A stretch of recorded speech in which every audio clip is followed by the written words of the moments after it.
एक बड़ी खौफनाक खबर है और आज ये न्यूयॉर्क टाइम्स में भी छपी है और अखबारों में भी छपी है।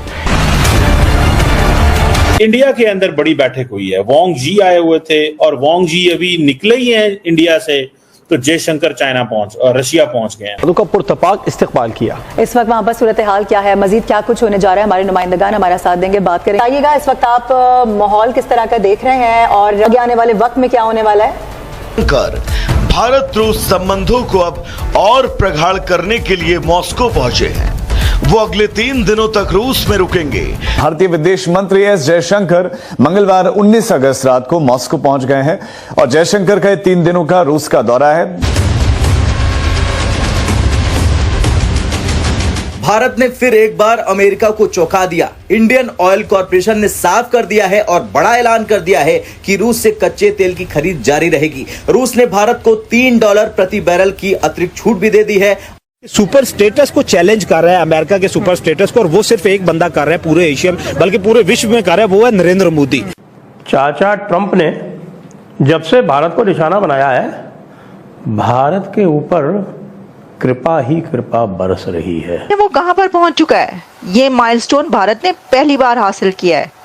$700 बिलियन कोई कम बात नहीं होती है भाई।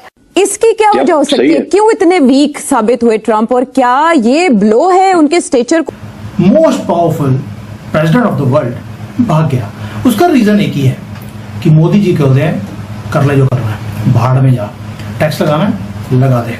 और ये जो तनखी आप दिखा रहे हैं, जो स्ट्रेंथ है, आज इंडिया और आज नरेंद्र मोदी जिस पैमाने पे खेल रहे हैं, जिस लेवल पे खेल रहे हैं, Pakistan need a lot of time to get into this. बहुत ही ज्यादा वक्त चाहिए। हम लाते हैं टॉक शोज और अनलिमिटेड एंटरटेनमेंट सिर्फ YouTube पर। अगर आपने अभी तक हमारा चैनल सब्सक्राइब नहीं किया तो अभी सब्सक्राइब करें और बेल आइकॉन को क्लिक करके हमारी लेटेस्ट वीडियोस के बारे में अपडेट जानें। और इसी बीच अमेरिका के राष्ट्रपति डोनाल्ड ट्रंप भारत पर 25% का पेनल्टी टैरिफ लगाने की धमकी दे चुके हैं। लेकिन सवाल यह है कि आखिर क्यों भारत रूस से तेल खरीदना छोड़ नहीं रहा और इस पर अमेरिका क्यों माथा पकड़कर बैठ रहा?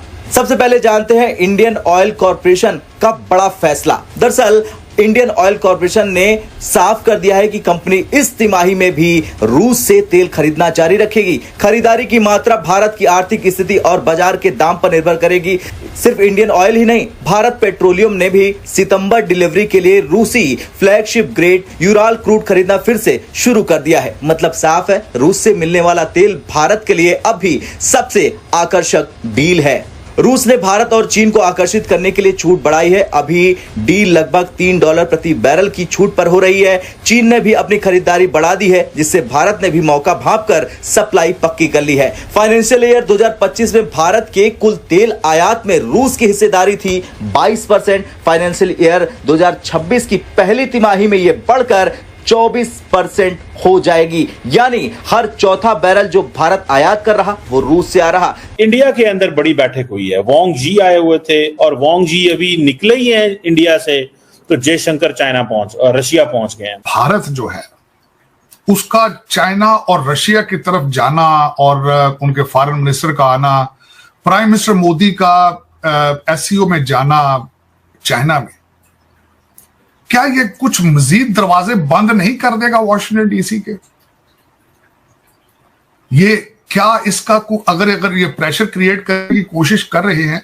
यहाँ जब भारत ने पलटकर अमेरिका को जवाब दिया है और भारत ने सीधे सीधे कह दिया कि जी हम अपनी मर्जी से अपना मुल्क चलाएंगे और हम हरगिज भी जो है वो अमेरिका की बात नहीं सुनेंगे। ये होती है इंडिपेंडेंट फॉरेन पॉलिसी, इसको कहते हैं पलटकर जवाब देना। तो भारत के जो मिनिस्टर फॉर एक्सटर्नल अफेयर्स हैं, उनका एक जो दौरा इस वक्त मॉस्को में चला है, उसमें बेसिकली बहुत सारे प्रोटोकॉल जो है वो तोड़े गए हैं और उसमें क्या पेशरफ्त हो रही है। और अमेरिका दुनिया तो सफे मातम बिछ गई है, उनको समझ नहीं आ रहा कि उनके साथ मिले तो ये एक बड़ी खौफनाक डेवलपमेंट्स है मैशत के मार्ग पर। बहरहाल एक अच्छी बात तो है कि यूक्रेन की मियां साहब जंग बंद होगी। जी मियां साहब, आप क्या कहेंगे? ये जो एक बड़ा हमें इंडिया में नजर आ रहा है। दूसरे साइड पे मोदी माइंडसेट वाली क़यादत हो, अजीत डोडल माइंडसेट वाली क़यादत हो, अमित शाह वाले माइंडसेट वाली क़यादत हो, और वो इस तरह के बयानात को जब रेसिप्रोकेट अगर ना करें और फिर हमारी तरफ से यही बयानात आते रहें, तो फिर एक वक्त आता है जब डोमेस्टिक सतह पर भी ये तासुर बनता है कि यार आप तो लेटिंग हैं, आप तो ओवर अपोलोजेटिक हो रहे हैं, भाई why are being so nice, वो रिस्पॉन्ड ही नहीं कर रहे हैं। सो आज हम इस एक समिट को होस्ट करने की बात कर रहे हैं। और दूसरा इंडिया के लेंस के बारे में मैं जानना चाह रहा था, वही बात काशिफ साहब ने जरा की तरफ इशारा भी किया कि आपको लगता है कि अब हम एक ऐसे माहौल में भी हैं जिस भी वजह से कि जहां पर सिक्योरिटी इस्टेब्लिशमेंट और जो सिविल लीडरशिप है उनका दोनों का इस बात पर इत्तेफाक है कि ठीक है अपोलोजेटिक नहीं होना, लेट नहीं जाना है, लेकिन बेवजह महाज आराई भी नहीं करनी है भारत के साथ। In this particular scenario how do we move ahead? जो माफी मंगवाने के लिए मिन्नत तरला हो रहा है उसका तगड़ा जवाब दिया है, उसके जवाब में एक सरप्राइज भी दिया है। देखें, कुछ लोगों के लिए लम्हा फिक्रिया भी है वो। देखिए, पहली बात तो यह कि दूसरे माइंडसेट है क्यों? हाँ, जो अंग्रेजी में कहते हैं ना, I did it because I could या आई कैन। करेक्ट। यही माइंडसेट पहले भी था ना, लेकिन ये माइंडसेट सामने क्यों आया? जब इंडिया फाइनेंशियली इतना स्ट्रांग हो गया, इकोनॉमिकली, कि दुनिया को regardless of what they do उनसे डील करना पड़ता है। सिमिलर जो Israel, so you get away with things. बात बयानात की नहीं है, बात ये नहीं है कि हमारी किस बात पे मोदी रिस्पॉन्ड करता है, हमारी किस बात पे अमित शाह रिस्पॉन्ड करता है या नहीं करता। हमें आज पता है कि वो नहीं करेंगे, बिकॉज वो किसी और जोन में है, वो एक मिलिट्री माइट बने हुए हैं, इकोनॉमिक पावर बने हुए हैं, और हम जाके IMF के लिए अमेरिका की मिन्नतें करते हैं, वहां पे जाके मोदी $50 बिलियन अमेरिका के अंदर इन्वेस्ट करता है। सो ऑब्वियसली उसकी रिलेशनशिप मुख्तलिफ है।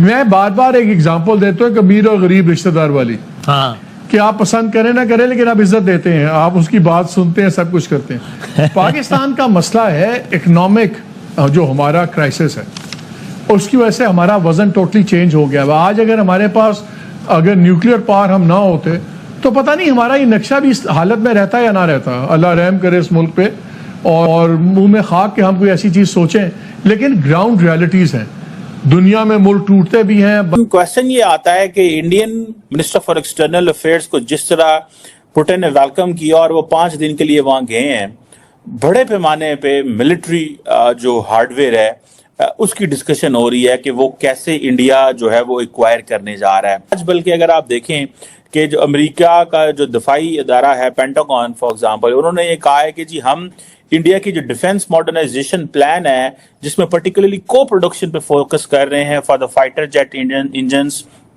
और स्ट्राइकर्स के हवाले से, और वो जो व्हीकल्स और लॉन्च, ये चीज इंडिया रशियन जो है वो भी इंडियंस को दे रहे हैं। इस सारी सिचुएशन में पाकिस्तान कहाँ खड़ा और हम क्या कर रहे हैं और क्या हो रहा है और हमारे लिए कितनी डिसएडवांटेजेस पोजीशन है, मेरा ख्याल है इसको बेस से समझने की जरूरत है। आप देखें कि इंडियंस जो हैं वो अगर रशिया पहुंचते हैं तो किस तरह का वेलकम दिया जा रहा है उनको, और अमेरिका जाते हैं तो किस तरह का वेलकम दिया जा रहा है। इट्स जस्ट द सेम, कोई कमी नहीं है वेलकम की। ये वो 50-70 साल की वो जो पॉलिसी है जो इंडिया ने कॉन्टिन्यूसली अडॉप्ट की है, इंडियन पार्लियामेंट ने, इंडियन अवाम ने, इंडियन लोगों ने, ट्रेड टर्नओवर होगा, ठीक है जी। और ये $50 बिलियन का ट्रेड टर्नओवर जो है basically it is heavily tilted in the favour of Russia, because वो ऑयल इंपोर्ट कर रहे हैं इंडियंस और उनको पता है कि हमें ऑयल क्यों चाहिए। और ये बड़ा, मैं जैसे मैंने कहा ना कि क्यों चाहिए भाई, $50 अरब की ट्रेड है, हैवीली रशिया इंडिया तेल खरीद रहा है, तो क्यों ना ये एक्सट्रीमली इंपॉर्टेंट ऑप्टिक्स क्रिएट किए जाएं जिसमें डॉक्टर जयशंकर जो है उसको यूक्रेन इन चीजों पे जो है वो तो डिस्कशन उन्होंने की है, लेकिन जो जिसे कहते हैं ना कॉन्टिन्यूसली इंडिया को एक एडवांटेजेस पोजीशन में हर शख्स एक ही बात कर रहा है, और वो ये कर रहा है कि जयशंकर का जो दौरा है बेसिकली ये वो दौरा है जिसमें इंडिया मिलिट्री हार्डवेयर भी लेगा, जॉइंट प्रोडक्शंस भी, मिलिट्री प्रोडक्शन भी करेगा रशिया के साथ मिलके, और जिसे वो कहते हैं इकोनॉमिकली एक बेनिफिशियल एनवायरनमेंट भी उनके लिए बनेगा, और आइंदा आने वाले दिनों में आप देखेंगे कि इंडिया की वो जो एक है ना, जो टर्म बोलते हैं स्ट्रेटेजिक ऑटोनॉमी, उसको भी वो कहते हैं हम स्ट्रेंथन करने जा रहे हैं। तो आपको ये वीडियो कैसा लगा कमेंट बॉक्स में जरूर लिखिए। इस वीडियो को लाइक कीजिए, शेयर कीजिए, सब्सक्राइब करना ना भूलिए आपके चैनल EFC को। तो मिलते हैं अगली वीडियो में। जय हिंद।